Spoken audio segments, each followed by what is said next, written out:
नवनियुक्त सरकारी वकिल और अबकारी विभाग मध्य समन्वय बैठक और दिनिकिया कर्मशाला आज दिवा 4 घंटिका समय गजपति जिला सदर मुकाम पालाखंडी स्थित जिलापाल कार्यालय द्वितीय महलार जिला अभियोजन अधिकारी कार्यालय जिला अबकारी विभाग गृह विभाग तथा अभियोजन विभाग मिलित प्रयास गजपति जिले में अबकारी मामलें किपरि दंडाहार वृद्धि पाइब तथा चोरा मद गंजेई चालाण रोक से नहीं एक दिनिकिया कर्मशाला अबकारी विभाग SP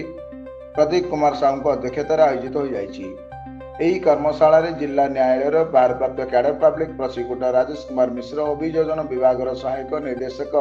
D Anupraj Acharya police विभाग डीएसपी अमिताभ पंडा अबकारी विभाग DSP Balkrishna Parida special public prosecutor K Tataya Gaurhari करसुदा Patnaik सरकारी वकिल काशीनाथ दास सौरभ पट्टनायक प्रमुख जोगदे अबकारी मामलें अभियोजक तथा अबकारी विभाग कर्मचारी माने न्यायालय सम्मुखीन होता विभिन्न समस्या पर पुंखानुपुंख भाव आलोचना करते। सेहीपरि प्रसंग में विशेष भाव माननीय सुप्रीम कोर्ट विभिन्न दिशा निर्देश पर आलोचना कर किपरि दंडाहार वृद्धि कर तथा गंजेई चालाण मामलें कड़ा कार्यानुष्ठान नि से विशेष भाव आलोचना करते।